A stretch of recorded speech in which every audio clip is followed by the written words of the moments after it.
WikiLeaks promotes alternative, false theories about the source of the GRU materials. Assange and WikiLeaks undertook efforts to obscure the source of the stolen emails, including through false narratives. Assange's use of such disinformation suggests Assange possibly knew of and sought to hide Russian involvement. One narrative from Assange involved a conspiracy theory that Seth Rich, a DNC staffer killed in a botched robbery, was the source of the DNC email leak and had been murdered in response. On August 9th, Assange gave an interview on Dutch television implying that Rich was the source of the DNC emails. And that day, WikiLeaks announced that it would be issuing a reward for information about Rich's murder. In a subsequent interview, Assange commented about the WikiLeaks interest in the Rich case as concerning, quote, someone who's potentially connected to our publication, close quote.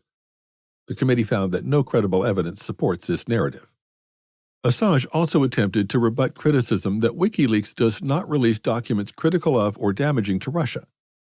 For example, on September 19, 2017, WikiLeaks released 35 internal documents from a Russian IT company that services Moscow's wiretap system. The existence and nature of the system was already well known to Russian and American researchers and was not assessed to be damaging to Russia. Nonetheless, Assange complained that U.S. media had not paid sufficient attention to the release. The timing and limited nature of this release is consistent with indications that WikiLeaks knowingly aided the Russian 2016 election influence campaign. In 2017, Assange also promised to provide evidence to then-Congressman Dana Rohrabacher that Russia was not his source, but only in exchange for protection from U.S. authorities. Rohrabacher had been, quote, told by a number of experts that it was impossible, close quote, for the DNC data, quote, to have been sucked out of the machine and hacked back to Russia, close quote. Rather, Rohrabacher believed it had been, quote, someone on the inside who downloaded it was some sort of quick download, close quote. Rohrabacher, convinced, quote, the Russians were now being accused of something they didn't do, close quote, instead, quote, felt like he needed to go see how he could prove that one way or the other, close quote, by speaking with Assange.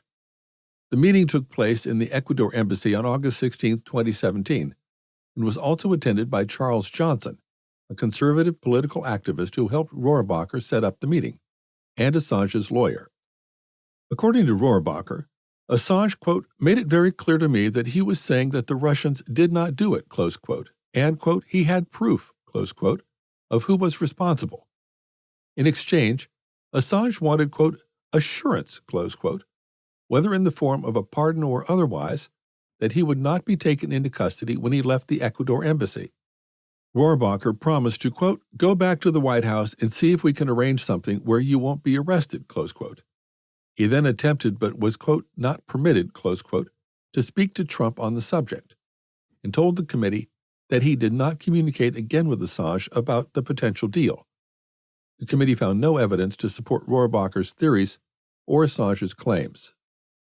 Efforts to capitalize on WikiLeaks gain advance information on releases. While the GRU and WikiLeaks were coordinating the release of hacked DNC, DCCC, and Podesta documents, Trump and senior campaign officials sought information relating to, quote, missing, close quote, Hillary Clinton emails as part of the campaign's opposition research and press strategies.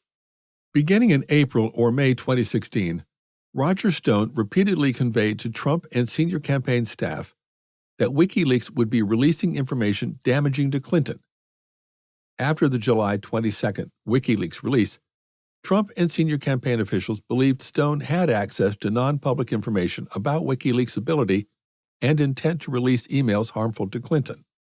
Thereafter, Trump directed campaign officials to stay in touch with Roger Stone about future WikiLeaks activities regarding Clinton-related emails.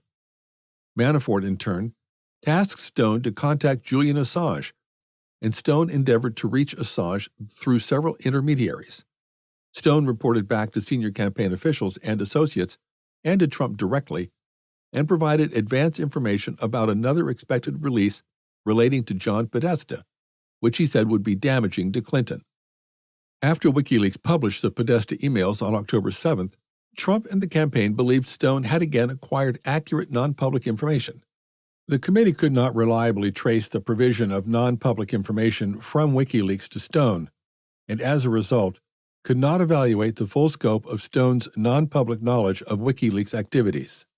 The Trump campaign strategically monitored and promoted the WikiLeaks releases of John Podesta's emails from October 7th until the election.